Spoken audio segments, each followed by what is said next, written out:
à toutes. Merci de votre présence aujourd'hui dans cette bulle verte pour parler d'un sujet très important pour nous tous en tant que citoyens, mais aussi en tant qu'acteurs du tourisme.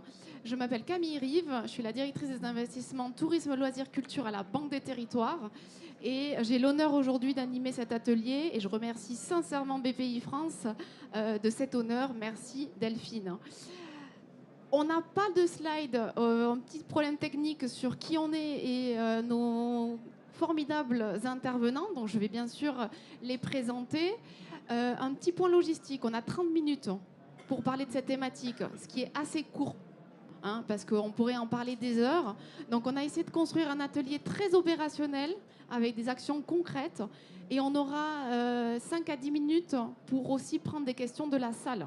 Donc si vous avez bien sûr des questions à la fin, n'hésitez pas à les poser.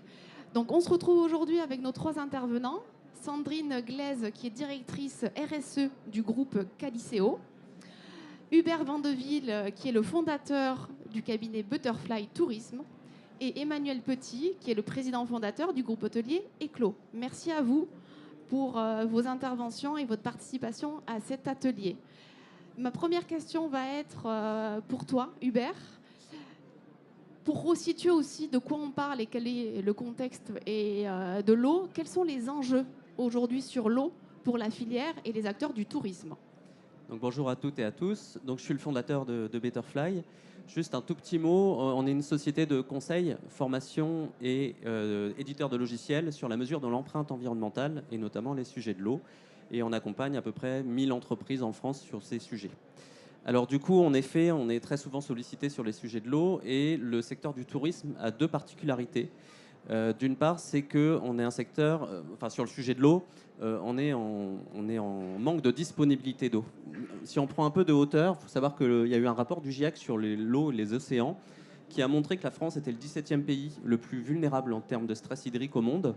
Et en France, notamment, il y a 3 ou 4 départements qui sont particulièrement vulnérables.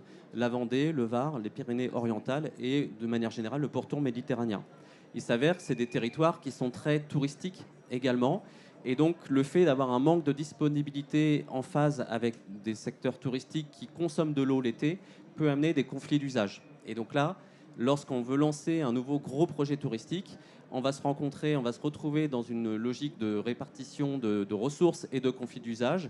Et donc, lorsqu'on lance un grand projet, eh bien, on ne peut pas lancer de nouveaux projets touristiques sur le pourtour méditerranéen sans avoir une approche vraiment forte au niveau de l'eau. Donc, je ne vais pas aller forcément dans le détail de tous les conflits d'usage, vous en avez certains en tête. L'autre point clé qu'il faut retenir dans le secteur du tourisme, c'est qu'on est un des secteurs les plus vulnérables sur le sujet de l'eau. Tout comme l'agriculture, on a beaucoup d'activités qui dépendent de la ressource en eau. Par exemple, lorsqu'on fait du canoë sur une rivière, en 2022, entre le 15 août et la mi-septembre, un grand nombre de rivières de l'Ouest ont été formées aux usages de canoë. Lorsqu'on a une activité qui fait la moitié de son chiffre d'affaires sur le mois d'août à l'année, voire même plus, on voit bien la vulnérabilité. Lorsqu'on est une station de ski et qu'on dépend des chutes de neige et de la pluviométrie, là, bien sûr, il y a une vulnérabilité. Donc, si on doit retenir un petit peu les enjeux pour le secteur du tourisme, c'est comment se dépatouiller avec ces disponibilités et les conflits d'usage, et montrer patte blanche et montrer qu'on va réduire ses consommations d'eau. Et deuxième chose, comment est-ce qu'on va intégrer sa vulnérabilité à l'eau dans son plan de développement économique à long terme.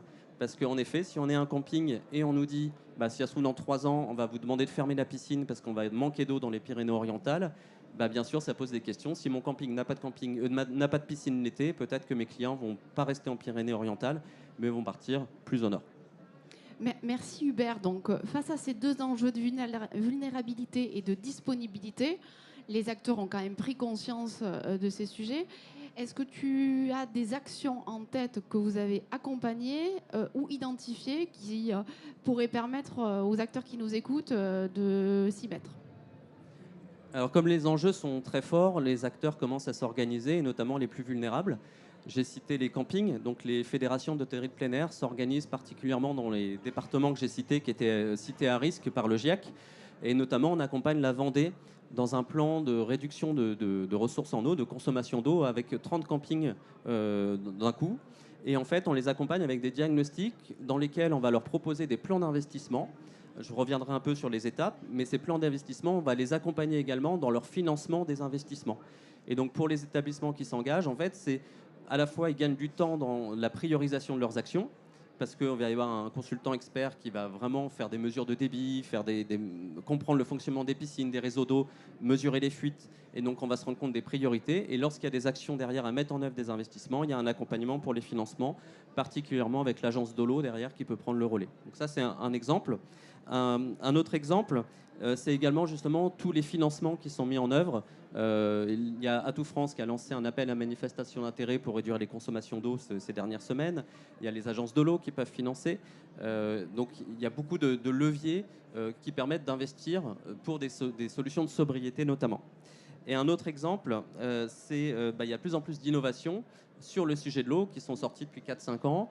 Je vois certains acteurs ici qui portent ces innovations. Donc on va parler de recyclage de l'eau des piscines, par exemple. On va parler de recyclage de l'eau des douches pour les WC. Et donc en effet, il y a de nombreuses... Nous, on a développé un catalogue de solutions pour que les entreprises, les hébergements touristiques notamment, qui veulent y aller, aient tout ce panel de solutions et les financements associés. Et c'est très riche en solutions de réduction d'eau. Merci Hubert. On reviendra à la fin sur effectivement des actions concrètes. On a déjà parlé, quand on pense l'eau, aux piscines. Forcément, c'est un enjeu pour les acteurs du tourisme. C'est pour ça que Sandrine, tu n'es pas là par hasard. Parce que tu es la directrice effectivement RSE du groupe Caliceo, qui est bien connu, qui est un groupe spécialisé dans le bien-être et dont la gestion de l'eau et son business est très importante. Mais ton intervention va sans doute parler à tous ceux qui ont des piscines, que ce soit les hôtels, les campings, etc.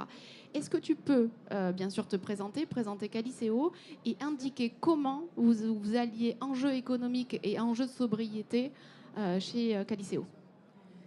Bonjour à tous et à toutes. Caliceo, une bulle de bien-être par l'eau, est leader sur le marché de la balnéothérapie et réunit sur un même site et un même concept à la fois des bassins en eau chaude qui sont de 34 à 38 degrés, intérieur, extérieur, des zones sauna, des hammams, également des parcours de jambes chaud-froid, voilà, des douches expérientielles, donc énergivores et également contributeurs au niveau de l'eau.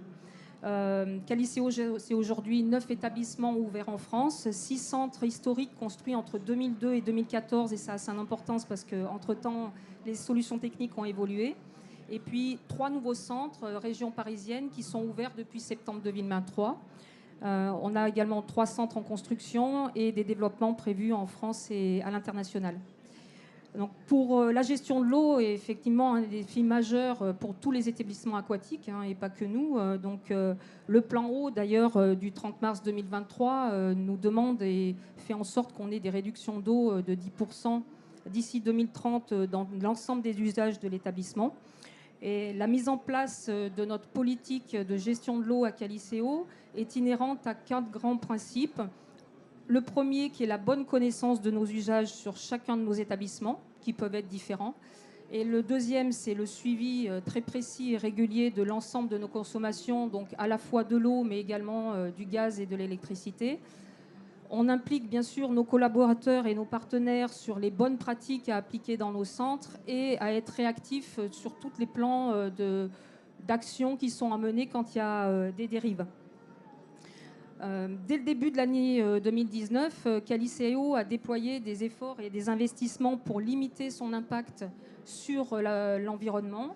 Et d'abord, premièrement, grâce à un outil de monitoring qui a été développé pour nos usages, qui nous permet de télérelever en direct sur chacun de nos sites nos consommations d'eau, et de gaz et d'électricité, qui nous permet aussi de nous alerter en cas des dérives avec des systèmes d'alarme et de sortir des reportings très précis sur chacun de nos domaines pour les techniciens comme pour les financiers que nous sommes pour suivre les coûts énergétiques.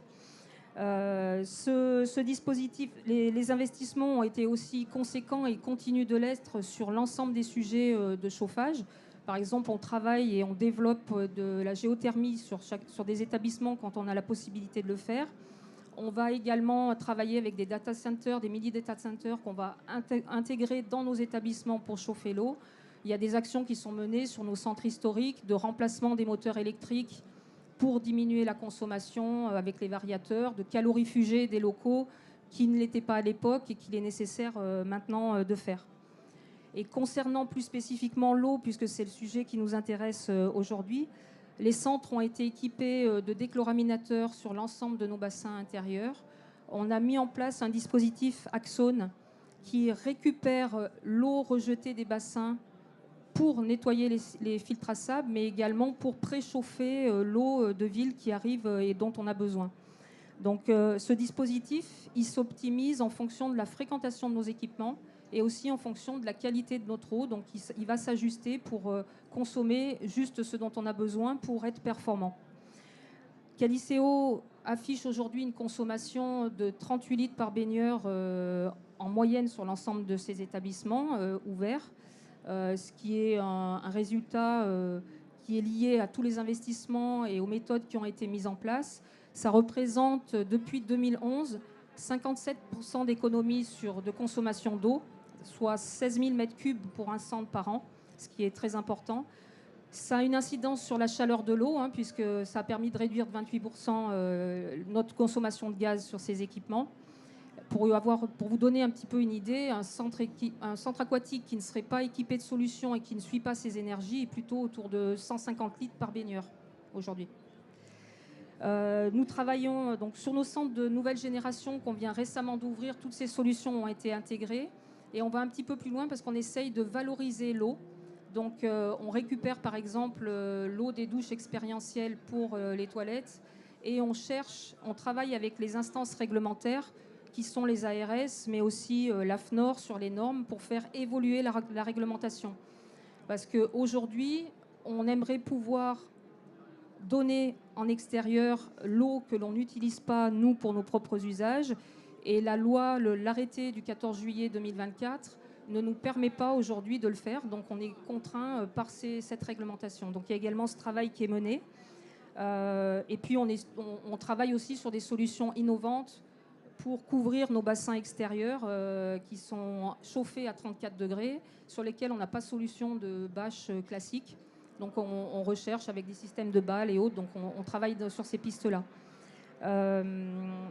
Qualiceo a fait un choix fort à la hauteur des enjeux environnementaux aujourd'hui, puisqu'il y a eu un choix de créer ce poste de direction QHSE avec la gestion de la transition énergétique, poste que j'occupe aujourd'hui.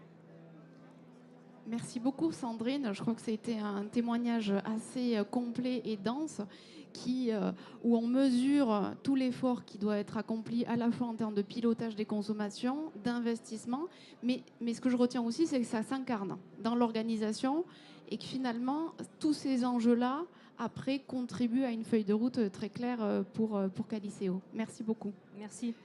Je me retourne vers notre troisième intervenant, Emmanuel Petit, fondateur du groupe hôtelier Eclos. On le sait, l'hôtellerie est confrontée à ces sujets d'eau. On parle bien sûr de nettoyage, on parle bien sûr de blanchisserie. Aujourd'hui, un groupe comme Eclos, comment il fait? Qu'est-ce qu'il a mis en œuvre? Ouais, bonjour. Alors juste en aparté, vous dire un peu qui est Eclos. Eclos Hôtel, c'est un jeune groupe français que j'ai créé maintenant il y a une dizaine d'années. L'objectif, c'était de bousculer un peu les codes de l'hôtellerie économique et de la rendre plus écologique et plus conviviale. Donc nos trois valeurs, c'est rester économique pour rester accessible à tous, apporter de l'écologie dans nos constructions et dans notre exploitation et apporter de la convivialité à la fois sur l'expérience vécue au sein de nos hôtels, sur la partie restauration, bar principalement. Et ce sont des hôtels hybrides avec différentes typologies de chambres.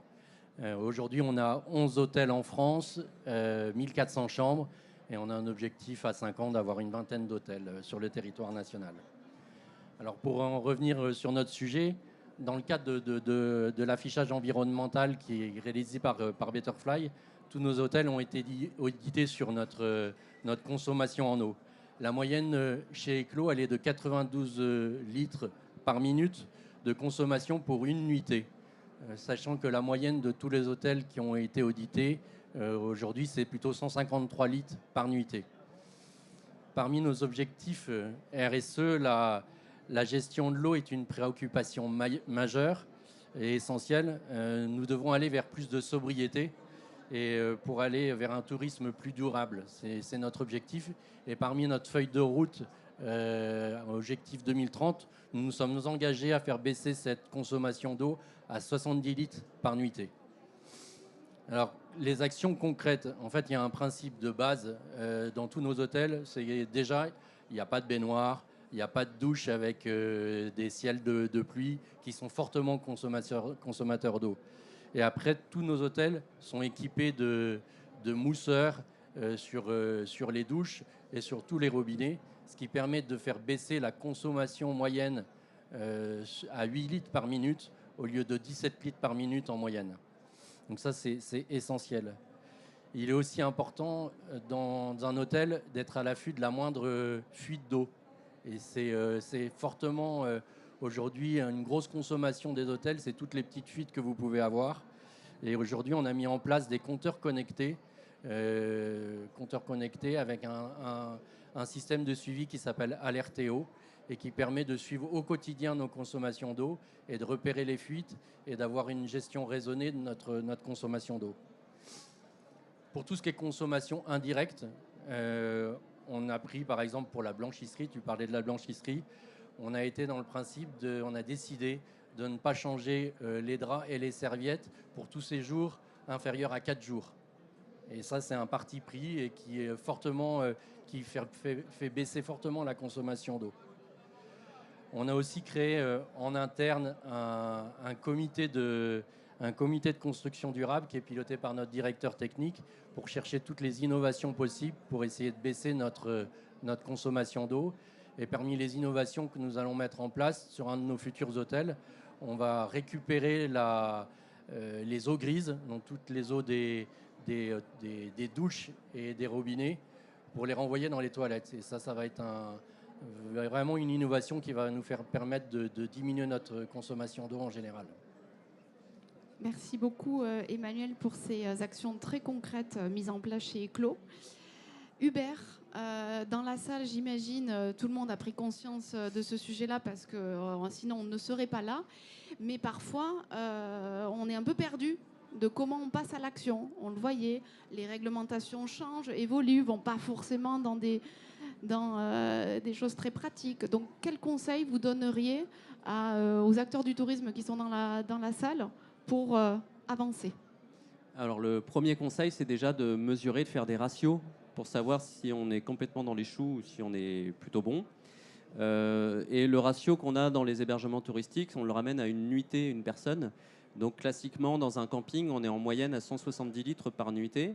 Donc si on est en dessous, on peut se dire qu'on n'est pas trop mal, qu'on n'a pas trop de problèmes de fuite. Si on est largement au-dessus, ça peut vouloir dire soit que la piscine est mal réglée, soit qu'on a des débits d'eau élevés, soit qu'on a des fuites. Donc déjà, c'est des ratios qui sont relativement faciles à faire parce que chaque établissement connaît son nombre de nuitées, il paye sa facture d'eau et on peut faire des ratios de ce type-là. Bon, sauf quand on a des forages, c'est un peu plus compliqué. Mais sinon, on peut faire aussi un ratio pour les campings par emplacement. Et là aussi, on ramène ça, tout le monde connaît son nombre d'emplacements, sa facture d'eau, c'est assez rapide. Pour les hôtels, c'est pareil, on peut faire ce ratio-là. En moyenne, il y a d'ailleurs une étude qui est sortie cette semaine de la DGE sur les consommations d'eau. En moyenne, pour un hôtel, on est plutôt autour de 150 litres d'eau par nuitée. Donc, en effet, les 82 litres, je sais, 92 chez Eclos, c'est vraiment une très bonne performance. Bien sûr, ça dépend un peu des catégories d'hôtels. Nous, les 5 étoiles qu'on a auditées, on est plutôt à 350 litres par nuitée. Parce qu'en effet, il y a des baignoires, il y a des piscines, il y a des usages récréatifs qui sont compris dans la nuitée. Et donc, voilà, la première étape, c'est de faire ces ratios. Ça a été fait aussi chez Caliceo. On travaille aussi avec des Thalasso. Alors là, en plus, on a la consommation d'eau de mer et la consommation d'eau de réseau. Donc voilà, en faisant tous ces ratios, déjà, on a un premier niveau et on a une première prise de conscience et on sait combien on paye. Parce que parfois, on ne sait pas combien on paye réellement. En gros, c'est 3 € le mètre cube d'eau en France, sans compter la chaleur pour la chauffer. Donc déjà, ce ratio. Ensuite, la première action à faire, c'est toutes les actions faciles, rentables dans l'année. C'est tout ce qui est mousseur, réducteur de débit. Alors, il y a un petit peu de tout sur le marché. Il y a des professionnels avec des vrais produits innovants qui sont bien sûr un petit peu plus chers, mais qui vont apporter de l'expérience aux clients. Et il y a des C2E sur le sujet. Donc là, on parle d'un coût je parle pour des douches, de l'ordre de 20 à 50 € par douche, mais avec des C2E qui peuvent être dessus. En revanche, si on est sur des modèles très simples, on est sur de l'ordre de 3 à 5 à 10 €, soit pour des robinets, soit pour des douches. Donc ça, c'est vraiment les premières choses à faire. Et puis les démarches de sobriété, ne pas mettre de baignoire si la clientèle l'accepte, ou alors avoir des baignoires uniquement réservées dans certaines suites, parce que par exemple, on a travaillé avec des hôtels qui ont une clientèle japonaise, les Japonais adorent avoir une baignoire, et s'il n'y a pas de baignoire, on ne peut pas avoir le groupe de Japonais. Donc voilà, il y a quand même des compromis à faire.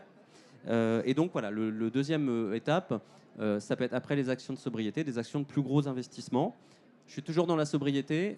Remplacer une baignoire, supprimer une baignoire, c'est pas 5 euros. Ça va dans une rénovation de salle de bain, donc il faut attendre un petit peu, mais c'est prioritaire. Il ne faut pas louper ces rénovations. Pareil pour les WC. Aujourd'hui, on a des chasses d'eau à 2,5 litres pour les petits débits, 4 litres pour les gros.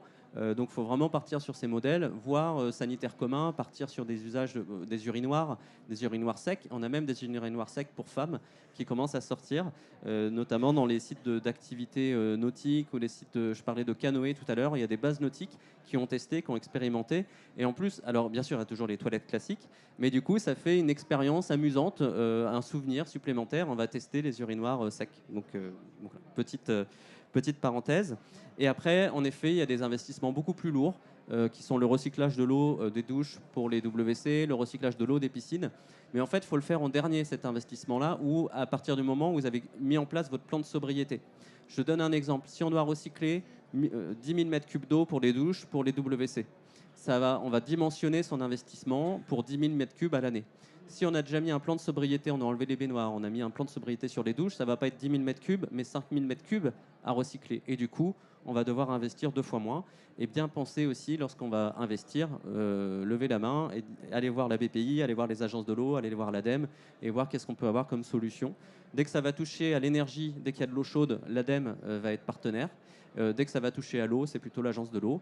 Et dès qu'il faut financer financer les enveloppes, il y a aussi la BPI qui a des programmes de prêt vert sur ces sujets-là. Tout à fait. Tu évoquais quand on préparait cet atelier quand même la notion de ROI. C'est-à-dire que quand tu accompagnes des hôtels et des thalassos, forcément on se dit j'investis, c'est un coût, mais combien ça me rapporte? Ça c'est très important. Tu peux un peu détailler? Oui, donc on a développé tout simplement des plans de retour, on calcule des plans de retour sur investissement pour les professionnels, ce qui permet d'écarter certaines solutions qui, a priori, pourraient être une bonne idée. Souvent, on a les hébergements touristiques qui disent je veux récupérer l'eau de pluie pour mes toilettes. Et donc, on va d'abord leur calculer combien d'eau de pluie réellement ils peuvent récupérer à l'année. Parfois, l'activité a lieu l'été, où il pleut beaucoup moins. Et après, il faut la stocker, cette eau de pluie. Donc, notamment, si on la stocke en souterrain, il faut faire des cuves, plutôt en béton. Donc, c'est aussi de l'impact, le béton. Et donc, on va leur démontrer qu'au maximum, ils récupèrent 300 mètres cubes à l'année. À 3 euros le mètre cube, ça fait 900 euros économisables par an. Ça ne vaut pas forcément le coup. Donc, cette notion de ROI est très importante. Et gardons en tête aussi, il y a la consommation d'eau à 3 euros le mètre cube, mais il y a l'eau chaude également qu'il faut chauffer. Donc ça dépend du type de chaudière, du rendement de chaudière, etc. Et donc il faut avoir les bons outils pour le faire. Et c'est vrai que les calculateurs qu'on a développés pour le secteur du tourisme permettent en un clic de changer les débits, de changer la production d'eau chaude et d'avoir le résultat par an en économie en euros, en économie en CO2, en énergie. Et donc il ne faut pas forcément partir tous azimuts sur toutes les solutions, mais vraiment faire une programmation. Alors nous on parle de 3 ans, 3-5 ans, avec en idée les financements à activer, parce qu'il y a des règles de financement public qui vous autorise à avoir 300 000 euros de financement public tous les 3 ans. Donc on peut même se faire des plans sur 4 ans ou sur 5 ans pour optimiser même les financements publics. Merci Hubert. Donc la politique des petits pas, c'est pas forcément ne pas oser y aller, mais finalement, on le voit bien, c'est mesurer, faire les investissements et puis après voir effectivement les impacts. Juste un dernier mot. Oui. Quand on parle aux investisseurs, on leur dit si vous avez 50 000 euros à investir sur la transition écologique, en général, on récupère 30 à 80 000 euros par an derrière. Donc on leur dit c'est comme si vous investissiez, alors je ne vais pas faire le calcul en tête, mais entre 60%, c'est comme si vous placiez à la banque à 60% par an. Et on leur dit est-ce que vous connaissez un meilleur placement, sans risque? Et en général, là, on a les investisseurs qui hochent la tête et font OK, comment on s'y prend? Très bonne formule. Effectivement, je connais pas. Moi, je connais pas à 65% le placement de rendement. Non, non, ça c'est du jamais vu. Écoutez, il nous reste 5 minutes 30. Donc, je vais privilégier des questions dans la salle. Est-ce que... Oui, super. Présentez-vous et posez la question. Bonjour, j'ai une maison d'hôte. Bonjour. j'ai une maison d'hôte en montagne, hein, dans un site classé. Et je voudrais savoir, on récupère de l'eau de pluie dans des citernes qui existaient préalablement. Et quelle est la législation autour de ça? Parce que je crois qu'on n'a pas le droit de la consommer. Et est-ce qu'il y a une chance que cette législation évolue? Alors, vous avez un arrêté du 14 juillet 2024 qui est sorti, qui est applicable depuis le mois de septembre et qui définit tous les usages de l'eau au sein des différents établissements. Donc je ne connais pas spécifiquement votre périmètre, je connais plus celui des piscines, mais je vous invite à le regarder parce qu'en fait, tous les usages de l'eau en interne sont listés. Donc, par exemple, pour les établissements aquatiques, les eaux grises sont réutilisées pour les toilettes, pour les espaces verts et également l'eau de pluie. Hein. Les espaces verts, le nettoyage de vos terrasses en extérieur, pas en intérieur, mais en extérieur. Donc, effectivement, il y a des catégories d'établissements et vous allez retrouver, je pense, réponse à vos questions. Donc, vous pouvez utiliser cette eau en interne maintenant. Voilà, à partir du moment où c'est vous qui récoltez l'eau de pluie.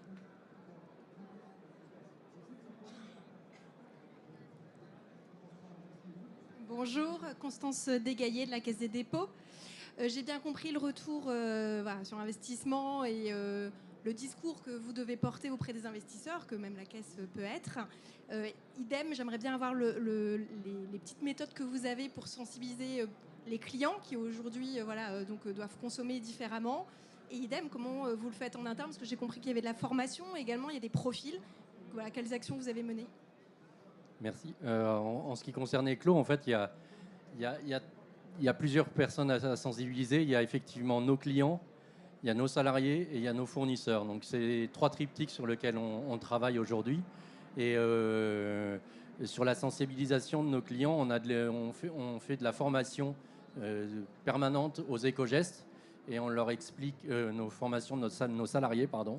On fait des formations sur les éco-gestes et on leur explique comment limiter leur consommation d'eau, à la fois quand ils font du nettoyage d'une chambre, tout simplement éteindre la douche pendant qu'ils nettoient la salle de bain, des choses très simples, mais il faut passer par de la formation permanente.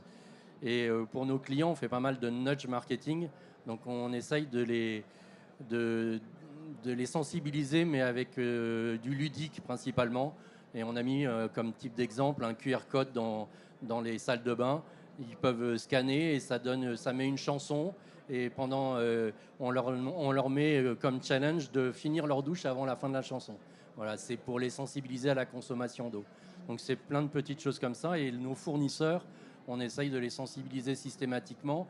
Et surtout par rapport aux achats que l'on fait, on fait attention à la consommation globale en énergie et en eau que génèrent nos achats. Aujourd'hui, il y a de plus en plus de solutions un peu innovantes et expérientielles qui permettent de sensibiliser les clients. Après, il faut toujours l'adapter à la catégorie client que vous avez. Ça peut aller tout simplement d'un petit sablier. On invite le client à retourner son sablier, à finir sa douche avant le sablier, par exemple, jusqu'à la douche qui change de couleur en fonction du temps ou du volume d'eau que vous passez en dessous, sachant que tout est paramétrable pour ce type de solution, par exemple. Il peut y avoir aussi des challenges, des défis qu'on peut donner aux clients avec des récompenses derrière. Donc maintenant, ça a beaucoup évolué depuis 3 ans sur ces sujets-là. Et le basique aussi, c'est souvent les collectivités locales qui proposent des petits affichages sur les éco-gestes, plutôt bien réussis en général, parce que maintenant on a l'expérience des premiers qui ont été faits il y a 10 ans. Est-ce qu'il reste une question? 1 minute. Oui, je cours. Bonjour, Antoine Bréchot et Mayouf. Je voulais savoir pourquoi on n'utilisait pas plus l'eau de la mer quand on est proche des zones côtières en tant que source d'eau. Alors, elle est très utilisée pour tout ce qui est à l'assaut, bien sûr. En moyenne, on a ce ratio-là, c'est 1 mètre cube d'eau de mer par client, par journée client dans une thalasso. Après, souvent, l'eau de mer, elle est quand même chauffée, et donc ça demande de l'énergie. Après, sur tout ce qui est usage interne, le problème de l'eau de mer, c'est qu'elle a du sel. et donc ça corrode énormément. Donc lorsque vous avez des pompes de circulation pour les piscines, la pompe elle va avoir 1 an ou 2 de durée de vie.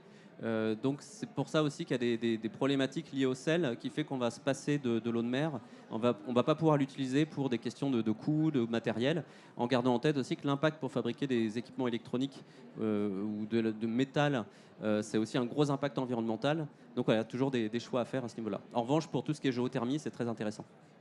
Et je rappelle que l'eau de mer, c'est le domaine maritime, donc il faut avoir des autorisations aussi auprès de l'État pour pouvoir pomper l'eau de mer. On a fini. Voilà. Merci beaucoup en tout cas pour votre attention et vos questions. Et puis n'hésitez pas, on reste un peu là quand même. Hein, donc si vous avez d'autres questions, on est là. Merci.